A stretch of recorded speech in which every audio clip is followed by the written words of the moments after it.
amigos, estamos aquí en Café de Grillos. Ahora vamos a hablar de un tema importante, la permanencia de una central de abasto en la Ciudad de México que nos debe de llevar a la reflexión. ¿Qué pasaría si esta central de abasto desapareciera?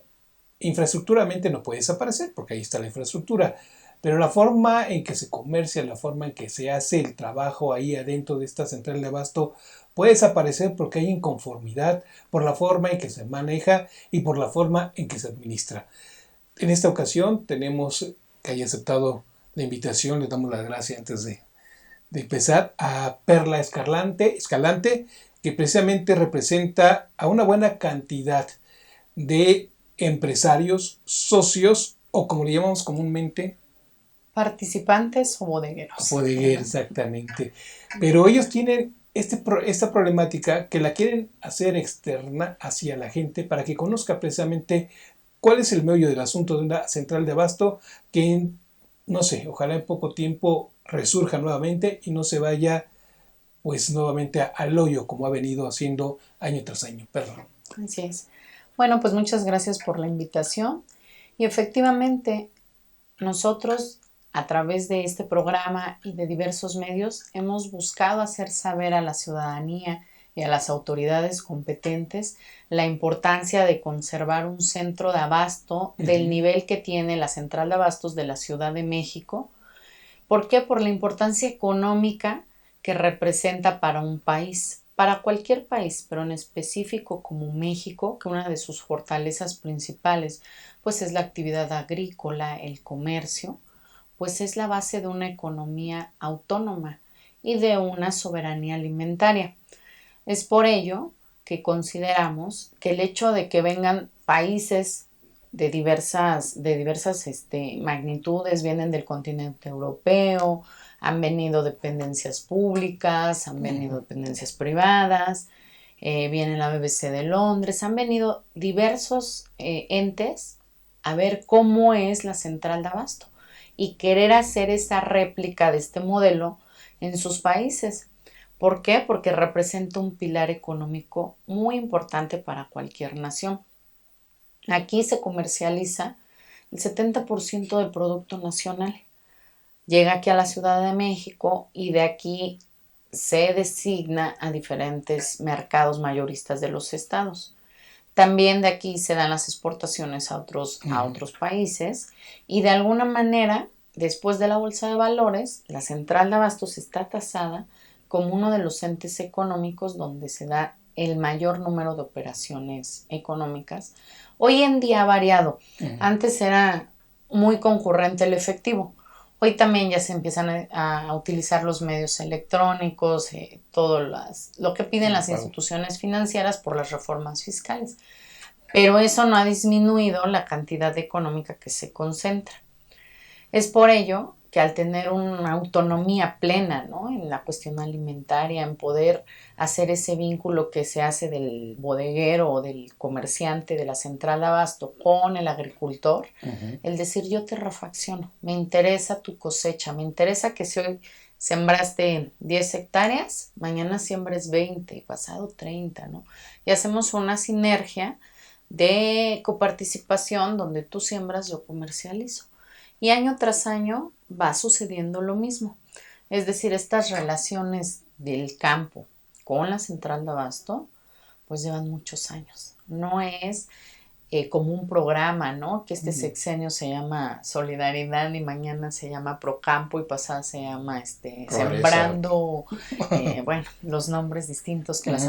No, esto es una cuestión muy natural del comercio que se da y que se ha dado durante muchos años y que me atrevo a decir que los productores, incluso los que van creciendo, los que continúan trabajando sus tierras y no emigran al norte, hay muchas tierras abandonadas que emigran los ejidatarios. ¿Por qué? Porque no hay programa de campo suficiente que alcance para tener activo y con ese dinamismo que tiene que tener el producto agrícola.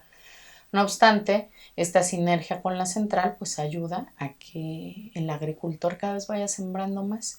¿Por qué? Porque tiene refaccionado el crédito con con el locatario de la central. Es algo que no vemos, es algo que simplemente vamos a la central, llevamos nuestras bolsitas, Sí. vemos que es más barato, pero no vemos lo que está atrás. Es una sinergia, es un trabajo conjunto entre el campesino, el productor, y el que le está comprando su producto, evitando el intermediarismo. Bueno, todavía existe por ahí algunos, pero es constante más o más alto el precio que le compra la persona de la central de abasto al producto, que también le va a ganar, pero pues el campesino ya tiene por lo menos el financiamiento la próxima temporada, porque lamentablemente en México todavía se siembra por temporadas, todavía no hay forma de hacerlo de manera anual la producción. Así es, esa es la sinergia que trae la central de abastos en lo que corresponde al campo, ¿no? En lo que corresponde a los mercados, a los tianguis, que ya es la siguiente parte, el siguiente eslabón de la cadena, pues es igual una sinergia con los tianguistas, con los mercados. Es decir, la central de abastos se mueve ya de una manera natural, que las políticas públicas gubernamentales lo único que deben de hacer es decirle, a ver en qué te puedo ayudar, de qué manera podemos eficientar esos procesos, de qué manera quieres que yo participe. Esa sería la función de una ayudar, no meterse. Así es. Yo vengo a poner al Estado a tu disposición porque tú ya traes una sinergia de trabajo, que es la oferta y la demanda, que es un proceso comercial de muchos años, de muy grande, es la central de abastos más grande del mundo al día de hoy. Y entonces lo que debería de hacer un gobierno es darnos las facilidades para que operemos de manera más dinámica. ¿Por qué? Porque hacemos una sinergia de bienestar. Funciona bien el país en la cuestión alimentaria y nosotros dentro de la central pues tenemos las condiciones de seguir operando. Pero hoy, y desde varias administraciones anteriores, la central se encuentra con todo lo contrario. Para operar, ¿no? Para operar y obviamente en las condiciones de legalidad, en las condiciones de transparencia. La central es un fideicomiso. Legalmente se constituyó como un fideicomiso. Ese fideicomiso era mixto. Por una parte tenía representación gubernamental, que eran 10 lugares, y por la otra parte era la representación de los empresarios o bodegueros que habían aportado dinero para su construcción. A este órgano se le llama comité técnico. Este comité técnico era el órgano de dirección máxima. Estaba presidido por el jefe del Ejecutivo en turno, en sus momentos federal, a partir del 2013, local. Es decir, el jefe de gobierno en turno es quien estaba al frente. De ahí, este jefe de gobierno tenía la facultad de proponer una terna como coordinador.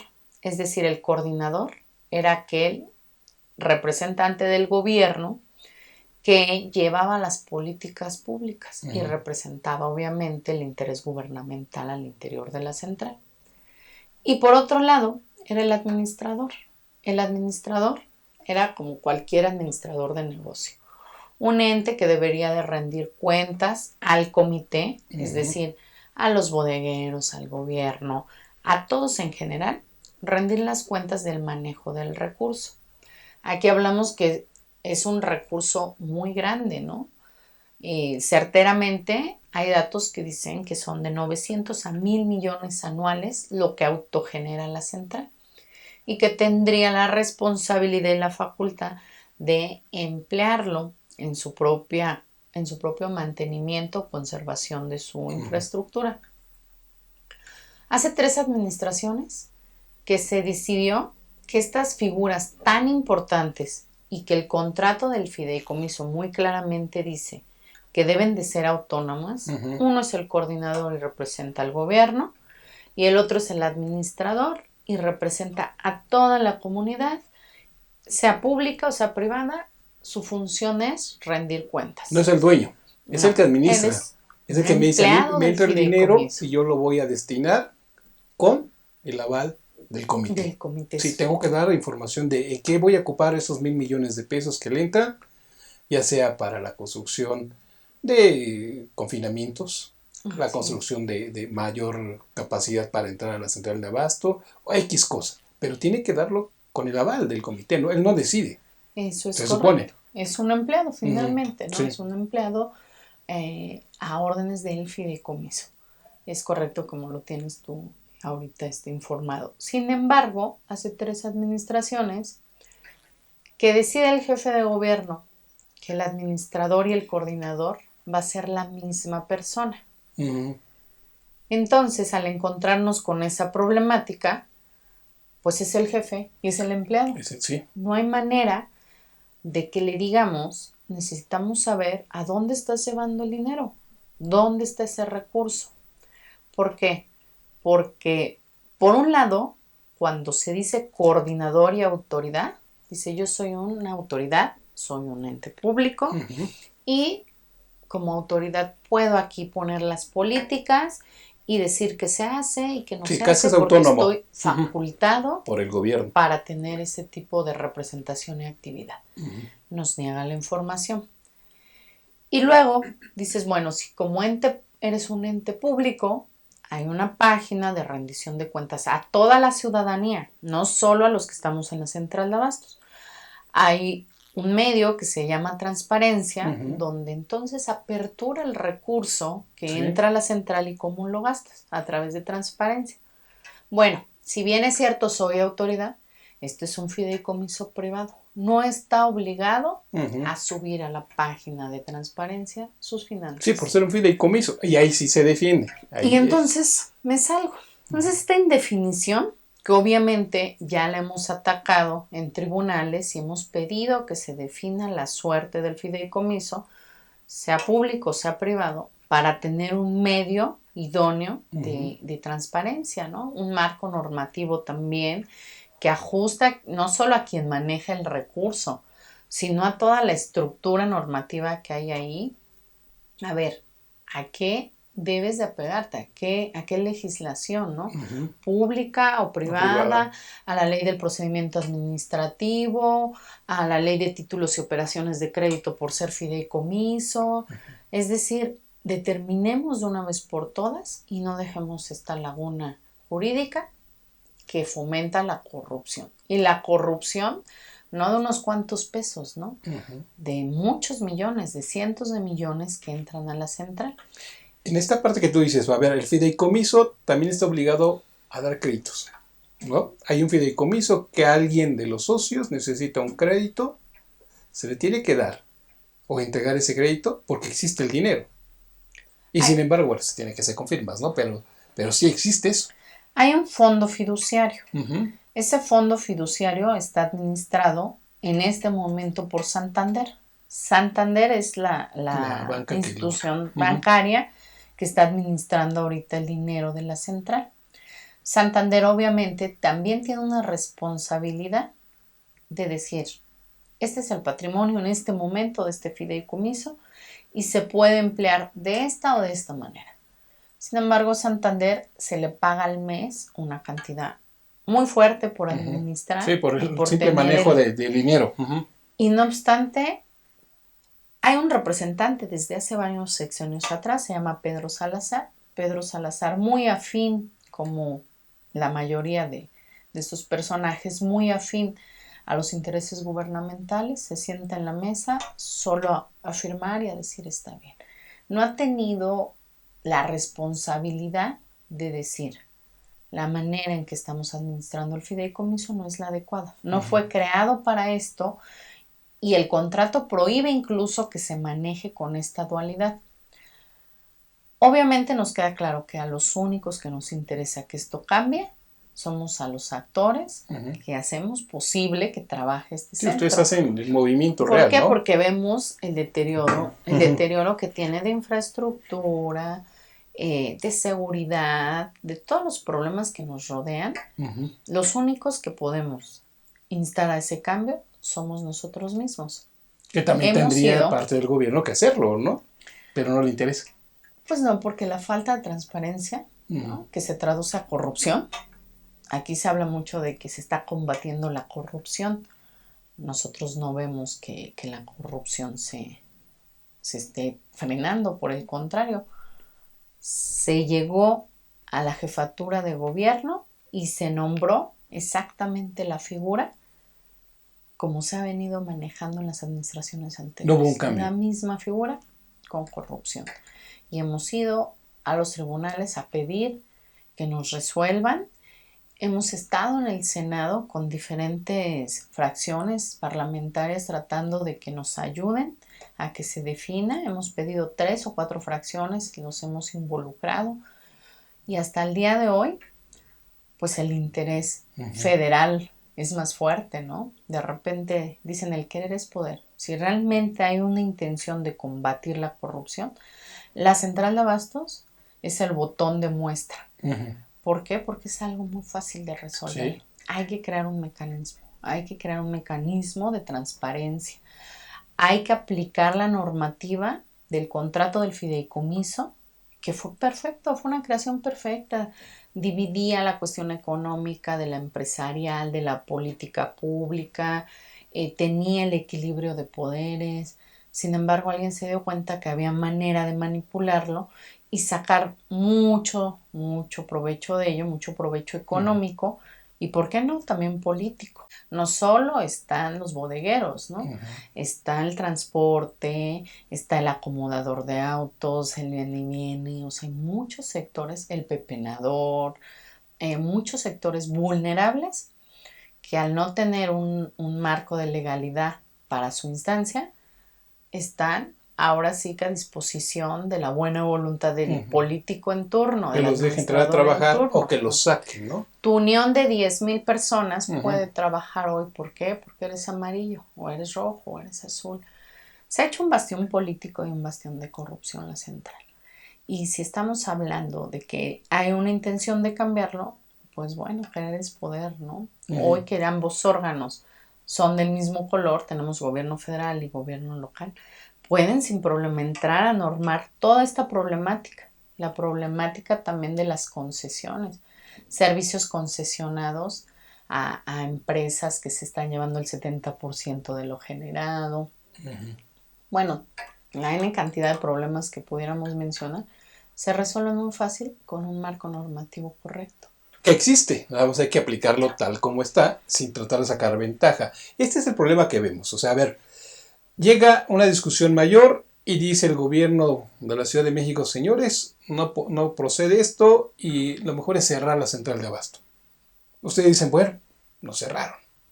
Nos vamos a buscar otro lugar, no se los van a dar a la gente que son los bodegueros. Pero entonces ahí viene todo un problema del abasto y distribución de alimentos, no solamente para la Ciudad de México, sino como tú lo señalabas, para otros estados y quizá también en las exportaciones que se hacen desde aquí. Es un gran problema, que no lo ven o no lo miran así nuestras autoridades. Así es correcto. Fíjate que de hecho el contrato del fideicomiso legalmente está previsto a 99 años. Ese es su término que tiene el fideicomiso. No obstante, pues las condiciones de infraestructura sí nos hacen pensar esta posibilidad, ¿no?, de la que tú hablas. De que llegue el momento en que la operatividad ya no sea la correcta y que tengamos que resolver qué sigue, qué vamos a hacer.